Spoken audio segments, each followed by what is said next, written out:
to Vaibhav Kakkar, a partner at Luthra & Luthra. Hi Vaibhav, good afternoon. Thanks so much for joining us here on Markets at Noon. This is Nayantara Rai. So all of this taking place towards the fag end of 2018. It's also a year where we saw Walmart make its largest ever acquisition with Flipkart, $16 billion. I don't know if Walmart is looking at the prospects of maybe writing down its investments. The dynamics have totally changed. We don't know if Jeff Bezos of Amazon will still want to go ahead with that deal with Kishore Biyani's Future Group as was being planned. Is this a reality that we're facing, that the marketplace is being changed forever and therefore the e-commerce giants will have to get used to the new rules unless they're successful in the judiciary? Hi, Nayantara. Good afternoon. Yes, indeed. I think yesterday's changes have been fairly significant and will disrupt and impact the way e-commerce marketplace businesses were being run. I think yesterday's changes do go a long way in mollifying some of the brick and mortar retailers and some of the retail traders association that had long-standing grievances against e-commerce sites for offering massive discounts to win over customers. I think with the elections around the corner, government has tried attending to those complaints and those concerns by significantly changing the rules. The new policy, bars any entity which is related to the e-commerce market platform from selling on that site. And this also prohibits the e-commerce market platform from giving any preferential treatment to any supplier. I think those are fairly significant developments and will require massive restructuring to how the e-commerce marketplaces were being run. Vaibhav, would you say that this is also not going to be bad news for all the e-commerce companies, Indian and foreign, that were looking at the food segment, groceries in particular? Is that the one that will also be badly hit, like in the case of electronics?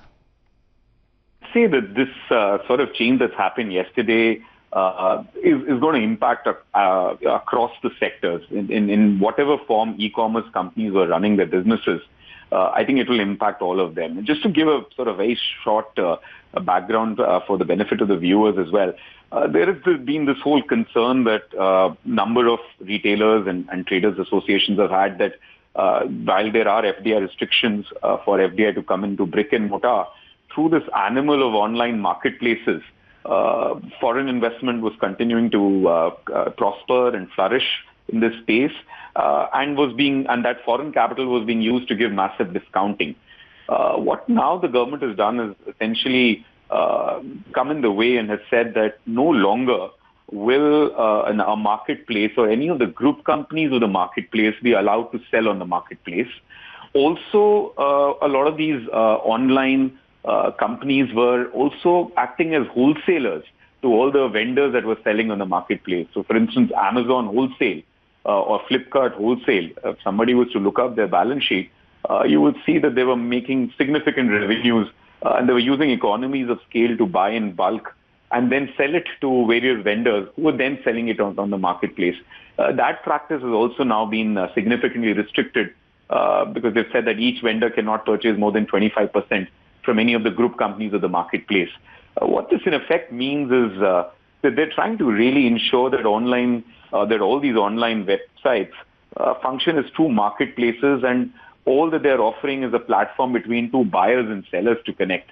I think they've sort of taken that to another level by even now restricting and asking that insofar as any issues of customer satisfaction, they will all have to be dealt with directly by the seller.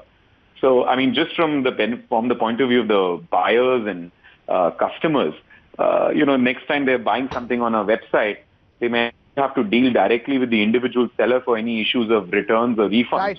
Right. That's pretty significant, I would say. Right, Vaibhav. Vaibhav, don't you think that, this probably, challenged the entire model in which some of these large e-commerce companies operate? The models may not be viable after a point of time if all this is implemented in the way it is being said? I think the changes have been are so significant. For instance, if one was to look at Amazon, Cloudtail happens to be one of the biggest sellers on the ecosystem.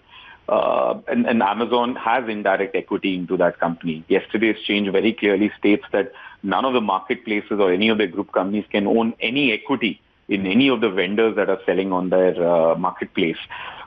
Similarly, any models around back-to-back, where on a B2B basis these marketplace companies would buy products and then get sellers to sell it on their website. That's also been put significant restrictions. So all the likes of all the big sellers, whether it was a Cloudtail, whether it was a Intellinet, I think all of those big sellers on these online marketplaces that were getting a lot of support from these companies, even in terms of some discounts or preferential credit terms, all of that will now have to be restructured. And I just shudder to think that obviously this has been done in the backdrop of ensuing elections, and which is why the deadline to comply with all of this is 1st of February.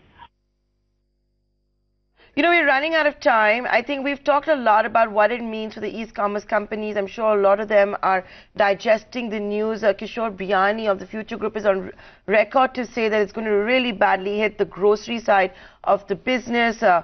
Electronics, let's not even talk about Cloudtail. We're trying to reach out to Narayana Murthy. He owns 51% of Cloudtail, 49% held by Amazon. Having said that, I want to now ask a question on behalf of the consumers, people like you and me. Should we forget about the Big Billion Day, the great Amazon sales? Should we forget about those discounts? If this goes through, is it an end? And, that's the end of it, those kind of discounts? I think those discounts are going to continue. So from a point of view of customers, this entire growth capital that's all come into this space, that's not going to go away. I think the fundamentals of the business are what they remain.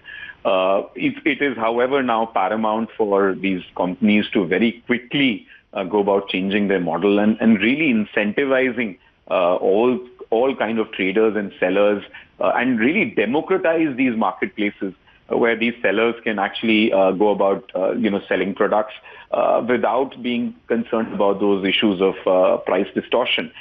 So I think discounts will continue. They will continue and grow.